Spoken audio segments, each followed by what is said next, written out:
शुक्लां ब्रह्मविचारसारपरमामाद्यां जगद्व्यापिनीं वीणापुस्तकधारिणीमभयदां जाड्यान्धकारापहां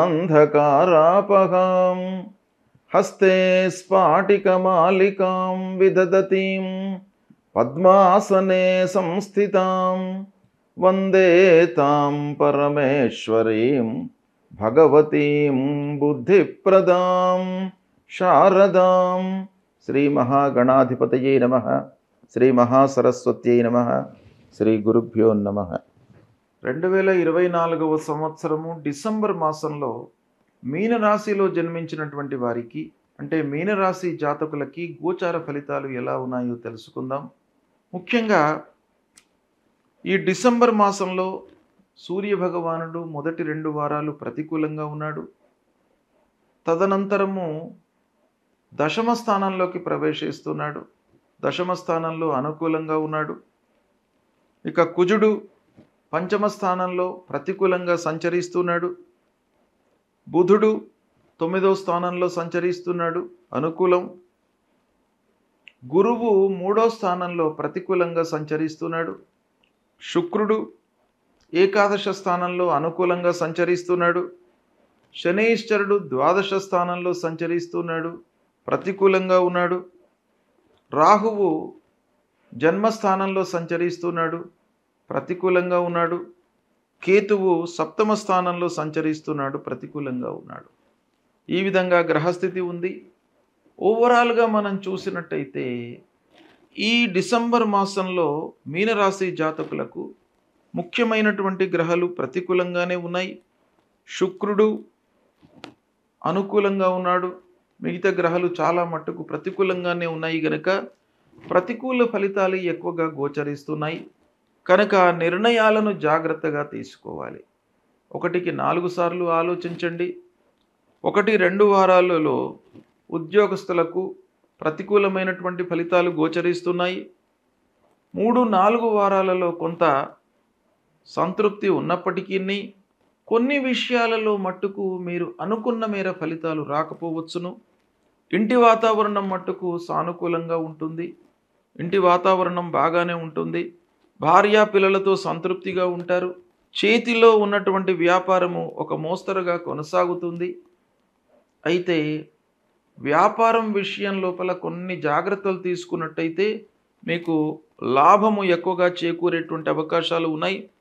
ముఖ్యంగా ఈ డిసెంబర్ మాసంలో సూర్య భగవానుడు మొదటి 2 వారాలు ప్రతికూలంగా ఉన్నాడు.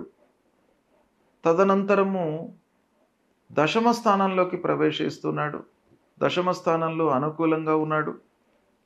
ఇక కుజుడు పంచమ స్థానంలో ప్రతికూలంగా సంచరిస్తున్నాడు. బుధుడు 9వ స్థానంలో సంచరిస్తున్నాడు, అనుకూలం.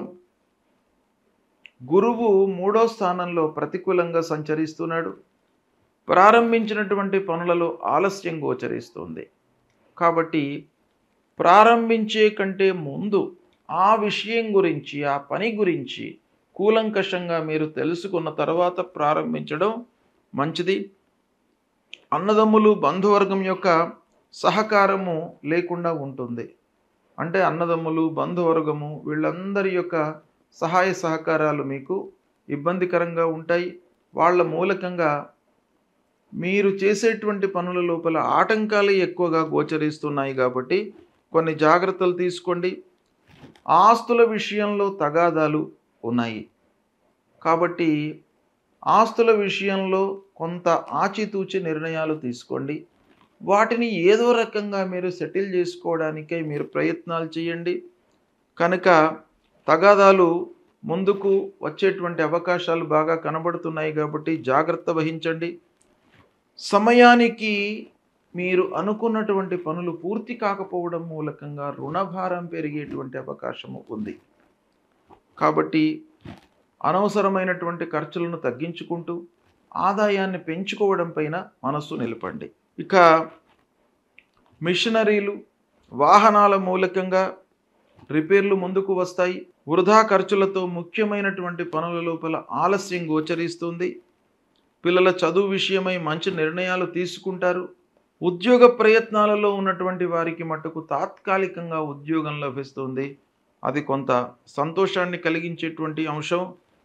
ఉన్నత విద్యకై చేసేటువంటి ప్రయత్నాలలో ఆర్థికంగా కొన్ని ఆటంకాలు, ఆర్థిక స్థితి అనేటువంటిది మనను కొంత వెనకడుగు వేయించేటువంటి అవకాశాలు బాగా కనబడుతున్నాయి. అనవసరమైనటువంటి ఆలోచనల మూలకంగా భయము, ఆందోళన చేకూరే అవకాశము, వృధా ప్రయాణాలు ఉంటాయి. ఈ విధంగా ఫలితాలు ఉన్నాయి కాబట్టి మీనరాశిలో జన్మించినటువంటి వారికి ప్రతికూలతనే ఎక్కువగా కనబడుతుంది. సూర్యుడు అదృష్ట స్థానంలో సంచరిస్తున్నాడు మొదటి 2 వారాలు. కనుక శారీరక శ్రమ ఎక్కువగా ఉంటుంది. కనుక సూర్య భగవానుణ్ణి మీరు ప్రతినిత్యం కూడాను పూజించండి, నమస్కారం చేసుకోండి. కుజుడు పంచమ స్థానంలో ఉన్నాడు. అంటే కుజ భగవానుడి యొక్క అనుకూలత కూడాను లేదు. సుబ్రహ్మణ్యేశ్వర స్వామిని కొలవండి, లక్ష్మీ నరసింహస్వామిని కొలవండి.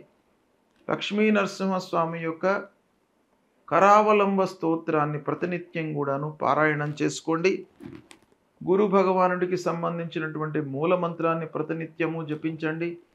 దేవానాంచ ఋషీణాంచ గురుం కాంచన సన్నిభం వందనీయం త్రిలోకానాం తం నమామి బృహస్పతిం అనేటువంటి ఈ మూల మంత్రాన్ని ప్రతినిత్యం కూడాను మీరు జపించండి.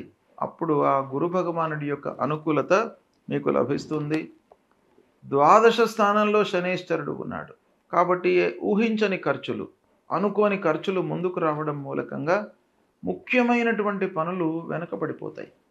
మీరు ముఖ్యమైనటువంటి పనులను హ్యాండిల్ చేసేటప్పుడు చేతిలో డబ్బు లేకపోవడం మూలకంగా ఆ పనులను వదులుకోవడము లేదా ఆలస్యంగా పూర్తి కావడము ఇలాంటివి కనబడుతున్నాయి. కనుక ఖర్చులను నియంత్రించుకోండి.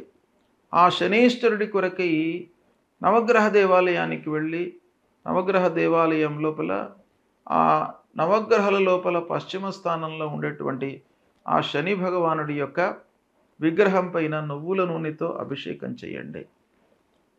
తర్వాత రాహు కేతువులను కొలవండి. రాహు జన్మస్థానంలో ఉన్నాడు, కేతువు కూడాను సప్తమ స్థానంలో ప్రతికూలంగా ఉన్నాడు. గనుక విఘ్నేశ్వరుణ్ణి పూజించండి, అమ్మవారిని పూజించండి. ఈ విధంగా చేయడం మూలకంగా ఈ పరిహారాలు చేయడంతో మీకు అనుకూలమైనటువంటి ఫలితాలు ఉంటాయి. శుభం.